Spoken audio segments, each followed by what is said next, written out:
Ouvrons notre Bible au livre d'Ézéchiel 29. Ézéchiel 29. Jugement sur le démon marin.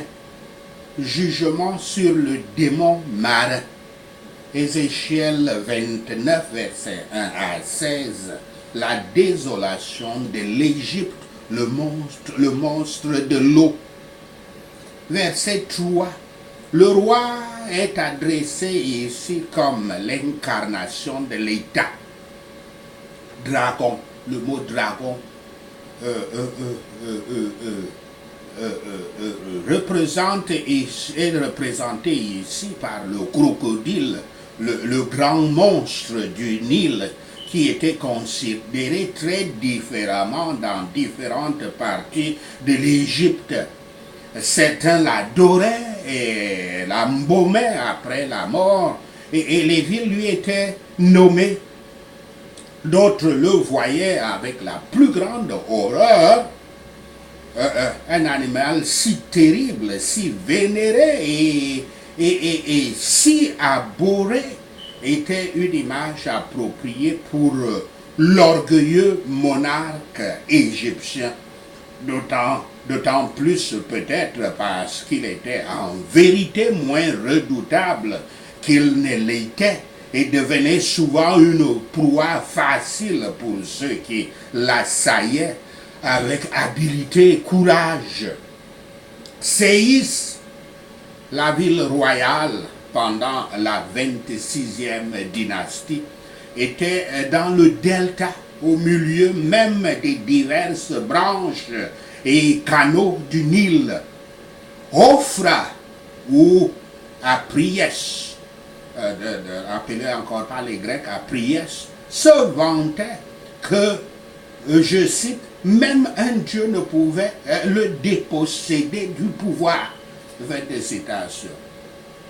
Mais la rivière était à tout moment la source de la fertilité et de la richesse de l'Égypte, mais surtout pour les rois saïques qui avaient leur résidence royale sur le fleuve et encourageaient le contact avec l'étranger avec lesquels ils menaient un commerce grandement enrichissant. Versets 6 à 7. Au cours des siècles, Israël avait parfois demandé de l'aide à l'Égypte contre ses ennemis, mais toujours en dépit des avertissements de Yahweh.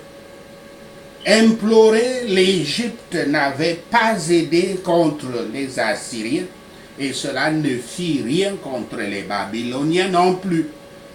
L'image d'Israël est celle d'une personne appuyée sur un bâton, mais le bâton est un roseau faible qui cède rapidement sous le poids.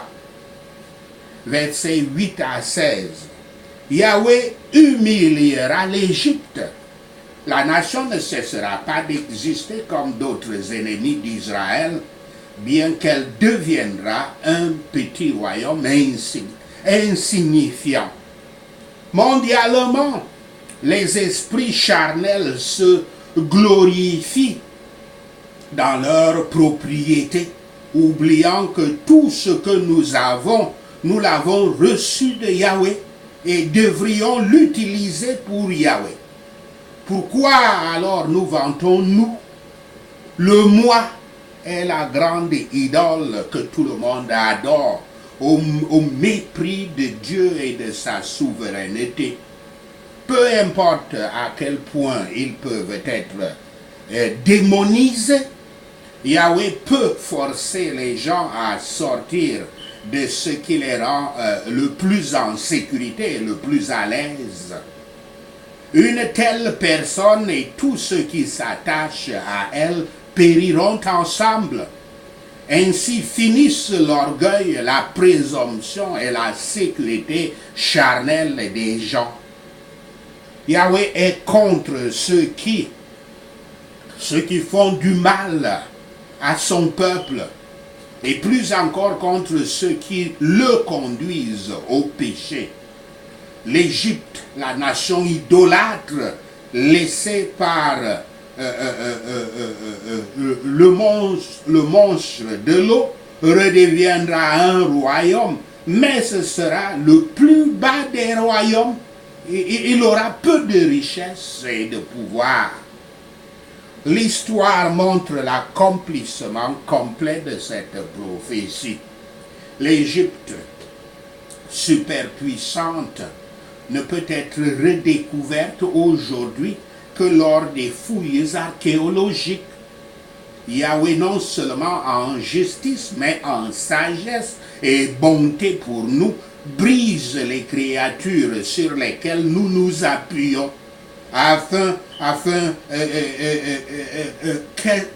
que ces créatures ne soient pas notre confiance. Ézéchiel 29, versets 17 à 21. Également une promesse de miséricorde envers Israël. Dans la prochaine des prophéties datées des échelles concernant l'Égypte, Babylone est montrée comme faisant l'œuvre de Yahweh, bien que difficilement par sa propre intention. Cependant, la récompense de ces douleurs est la richesse de l'Égypte. Israël commence à reprendre des forces. Les assiégeants de Tyr obtinrent peu de butin.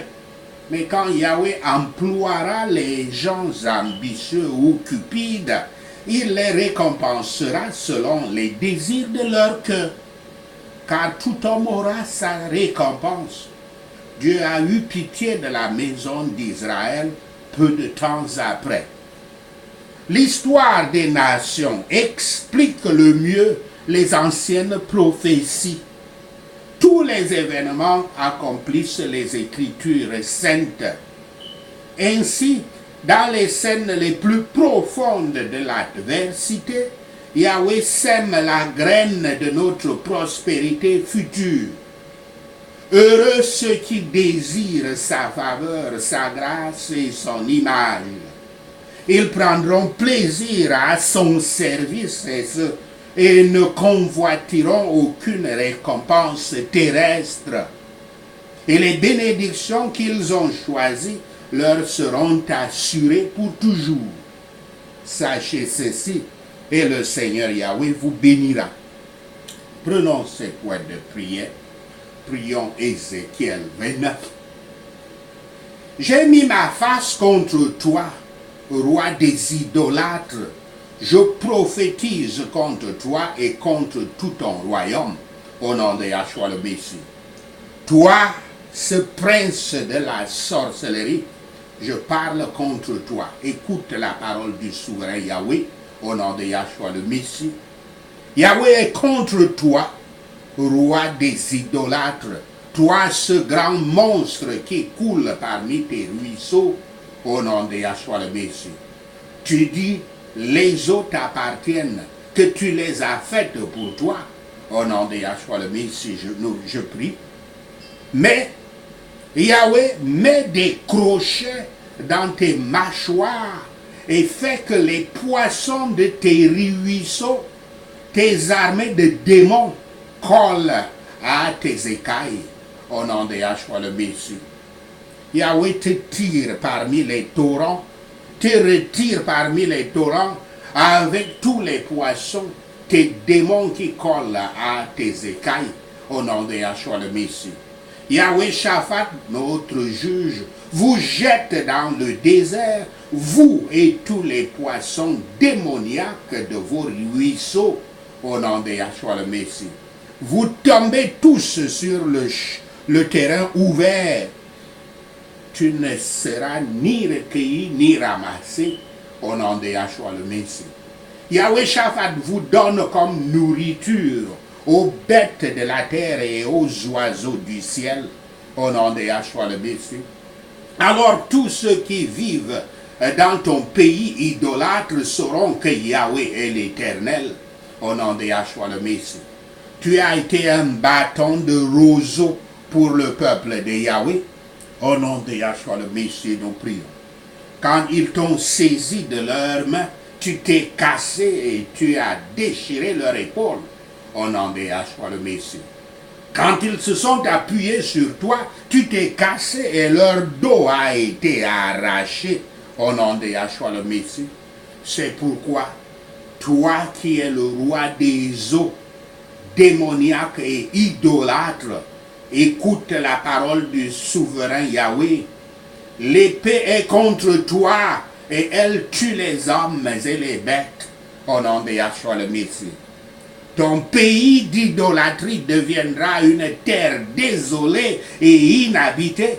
Alors vous saurez que Yahweh est l'Éternel au nom de Yahshua le Messie. Parce que tu as dit, les eaux sont à toi. Tu les as faits.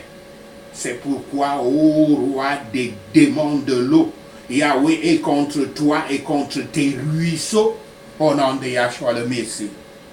Yahweh Shaphat fait de la terre une ruine de ta terre. Il fait de ta terre une ruine et un déchet désolé de tous les coins jusqu'à la frontière de Couche au nom de Yahshua le Messie. Le pied des hommes et des bêtes ne passera pas dans ton pays. Personne ne vivra là-bas pendant 40 ans au nom de Yahshua le Messie. Yahweh désolera le pays des idolâtres oppresseurs parmi les pays dévastés et leurs villes seront désolées pendant 40 ans parmi les villes en ruine au nom de Yahshua le Messie. Yahweh vous disperse, Égyptiens spirituels, parmi les nations et vous disperse à travers les pays au nom de Yahshua le Messie. Au bout de 40 ans, Yahweh vous rassemblera des nations où vous avez été dispersés au nom de Yahshua le Messie. Yahweh vous ramènera de la captivité et vous ramènera au pays de vos ancêtres. Et là, tu seras un royaume humble au nom de Yahshua le Messie. La terre contrôlée par les démons de l'eau sera la plus basse des royaumes et ne s'élèvera plus jamais au-dessus des autres nations au nom de Yahshua le Messie. Yahweh rendra votre royaume si faible qu'il ne régnera plus jamais sur les nations au nom de Yahshua le Messie. La terre de l'idolâtrie ne sera plus une source de confiance pour le peuple de Yahweh, mais sera un rappel de leur péché de se tourner vers elle pour l'aide au nom de Yahshua le Messie. Souverain Yahweh, donne aux envahisseurs le pays des démons de l'eau et laisse-les emporter sa richesse au nom de Yahshua le Messie. Juste Yahweh, fais que les envahisseurs pillent et dépouillent la terre du monstre d'eau en guise de salaire pour leur armée, en récompense de leurs efforts qu'ils ont faits pour toi, au nom de Yahshua le Messie. En ce jour, Père Yahweh, fais pousser une corne pour ton peuple et ouvre ma bouche parmi eux. Alors ils sauront que tu es l'Éternel. Merci Seigneur merci Seigneur d'avoir entendu nos prières. Merci Père Yahweh pour tes réponses à nos prières. Seigneur, nous te rendons gloire, nous te louons, nous t'adorons. Nous bénissons ton Saint-Nom. Au nom de Yahshua le Messie, nous prions. Amen. Alléluia.